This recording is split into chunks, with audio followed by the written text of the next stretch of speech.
Pitiable Arisen. Today I'm going to share 9 small reasons why I feel like Dragon's Dogma 2 is better than Dragon's Dogma 1, and we're just talking about the base games here. We're not talking about Dark Arisen or Too Dark, Too Arisen that's slated to come out soon. I'm recording this before it comes out. So if you haven't, go back and watch the 9 reasons why Dragon's Dogma 1 is better than Dragon's Dogma 2 video. I mean, you can watch them in whatever order. I don't care. But ultimately, I like to know what you think. What does each game do better than the other? Anyway, let's get started. Reason number 1 is item hotkeys, specifically the lantern. And wait, I know this was brought in Dark Arisen, but as I mentioned in other videos, I played the original game back at release. I got really busy with college and whatnot and put gaming on the back burner during Dark Arisen, so I didn't play it for several years until after it came out. And when I finally picked it up and started playing the game, I skipped the tutorials, and I didn't see that you could hotkey items. So I played probably hundreds of hours of Dragon's Dogma Dark Arisen without knowing that I could hotkey the torch. The way that you would do it before Dark Arisen came out is that you would have to open the menu, scroll down where your torch is held, select that menu, slide over to where the torch is, select the torch,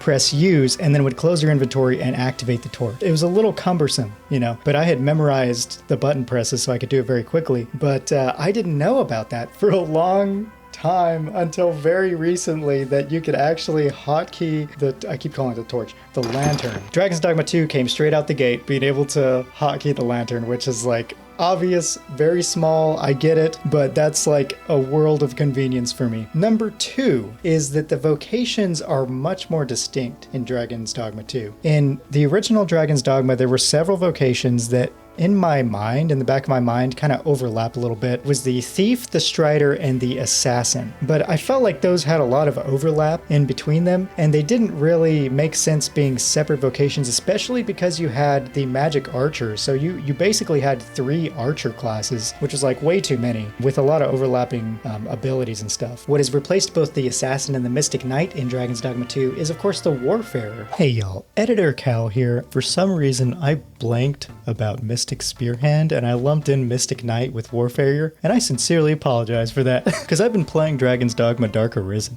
and I guess I had never touched Mystic Knight before. I did like sorcerer build, I tried the warrior. My favorite was the assassin because you could basically do everything except for magic with that class, and the magic archer, those were great. For some reason I never really touched Mystic Knight, and I've been hearing praise about it, so I decided to give it a try, and wow, I really am having fun with it. But the best part about Mystic Knight is the perfect block, or the parry, that allows you to shoot out that type of magic, like dark magic, holy magic, ice, fire, whatever, electricity, in order to repel the enemies after you perfect block. And it is so satisfying. It's an AoE attack. It's awesome. It's probably my favorite class now. But now I understand Mystic Spearhand a lot better. Mystic Spearhand's probably my favorite class in Dragon's Dogma 2. I think it's excellent. And one thing that I miss playing Dragon's Dogma Dark Arisen, the original, is that it has so much more mobility. Now, obviously, you don't have a shield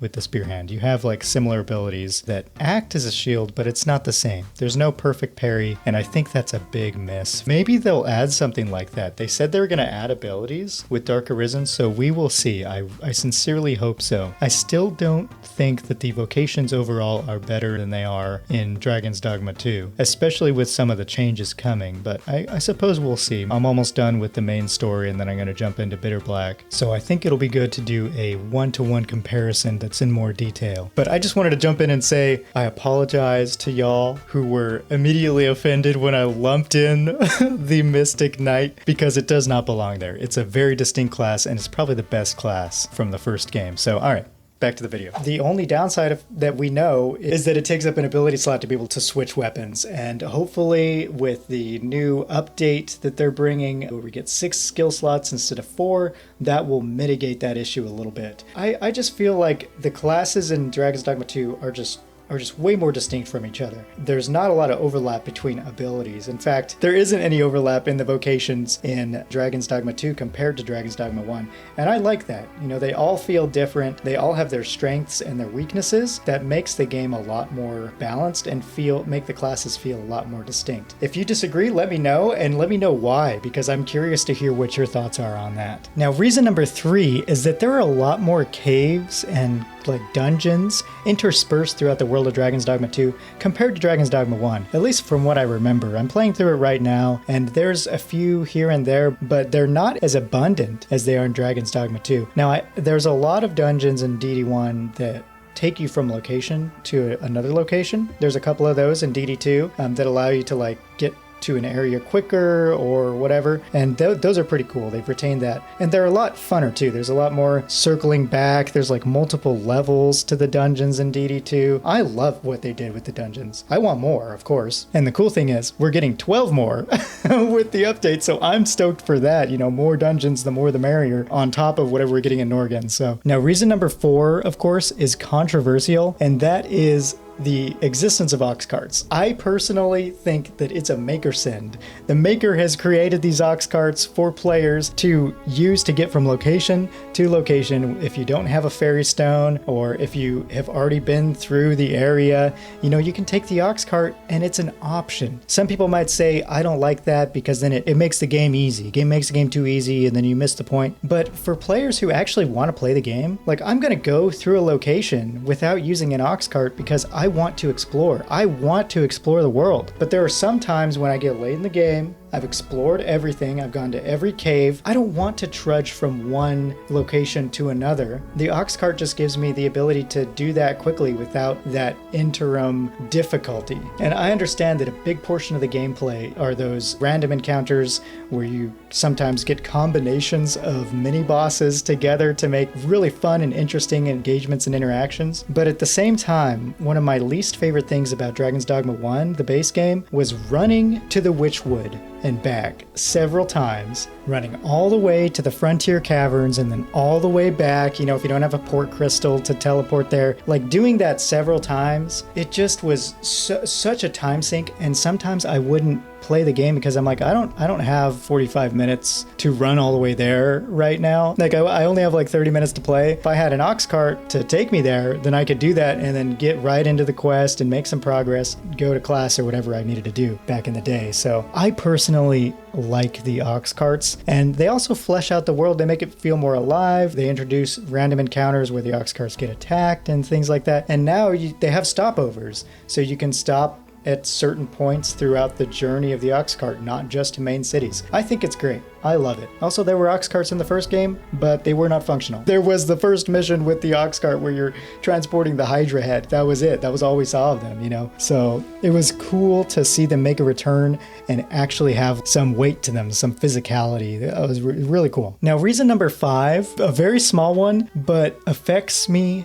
every single time I play the game, and that is selecting multiple items in your inventory when you're going to transfer something. When you open your inventory storage and you want to transfer items, in DD2 you can select multiple items and then transfer them all at once. In DD1, I remember like going to the materials tab and then just clicking the button a bunch to try to just transfer everything as quickly as possible, because there was no mass transfer. You can transfer stacks, but that's not the same thing as selecting multiple items and multiple inventories of all your pawns and then just transferring it all at once. I love that. It's just a small thing, but affects me greatly. Reason number 6 is streamlining both the learning and setting skills within the same menu. In Dragon's Dogma 1, of course, you had to learn the skills, and then when you learned them, it would be like, hey, do you want to open the set skills menu? And sometimes I would accidentally press no, and then I would have to go back in and set the skills. It's a small thing, but them being in the same menu where you learn the skill and then you can immediately assign it on the same page, it's just a small change, but it makes it a lot more streamlined and efficient. And being able to see